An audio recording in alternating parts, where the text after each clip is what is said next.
for joining me today for Tea and Poetry, and I hope you're doing well.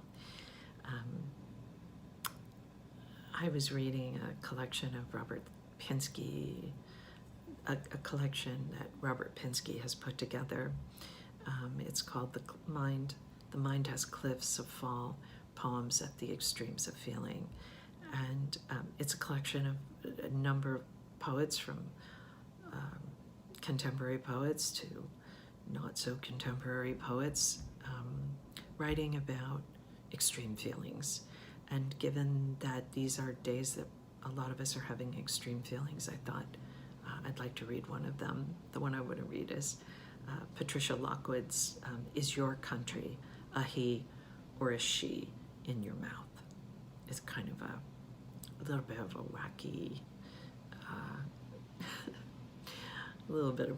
poem, but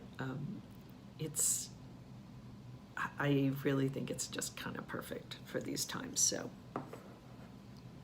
is your country a he or she in your mouth?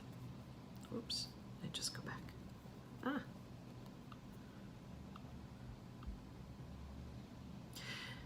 Mine is a man, I think. I love men. They call me a fatherland sexual, and all the motherland sexuals have been sailed away, and there were never any here in the first place, they tell us. Myself, I have never seen a mountain. Myself, I have never seen a valley, especially not my own. I'm afraid of the people who live there, who eat hawk and wild rice from my pelvic bone. Oh no, I am 14. I have walked into my motherland's bedroom. Her body is indistinguishable from the fatherland, who is loving her from behind. So close their borders match up, except for a notable area belonging to the fatherland.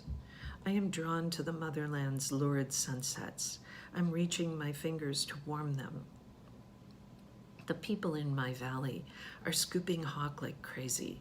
I can no longer tell which country is which. Salt air off both their coasts, so gross. Where is a good, nice gulp of Midwestern pre-tornado? The tornado above me has sucked up a cow, the motherland declares. The tornado above him has sucked up a bull, she says, pointing to the fatherland. But the cow is clearly a single cow, chewing a single cud of country, chewing their countries into one. And I hate these country, I scream. And their eyes shine with rain and fog, because at last I am using the accent of the homeland. At last I am a homeland sexual, and I will never go away from them. There will one day be two of you too, they say, but I am boarding myself already. I recede from their coasts like a super ferry, packed stem to stern with citizens, all waving hellos and goodbyes, and at night all my people go below and gorge themselves with hunks of hawk, the traditional dish of the new floating heartland.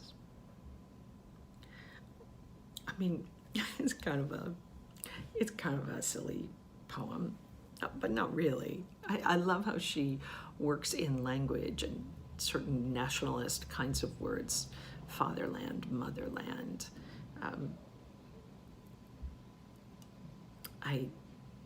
I like how she talks about her feelings about nationalism in this playful kind of way, and her humor, for me, was kind of a relief. So I really enjoyed this poem, and I wanted to read it because I think we can all use a little levity right now, and in its own way, it's kind of, to be able to laugh at something a little bit isn't maybe such a bad idea. I'm going to finish my tea. It's my Genmaicha tea, which I love it. It has little bits of toasted rice in it. I know I keep talking about it, but I kind of marvel at it. I keep wondering how this kind of tea came to be, really. Why it was made. Maybe I'll do some research on that. And if I find out anything, I'll let you know.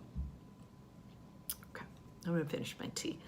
I will be back with more tea and poetry in the meantime, please take care and stay safe.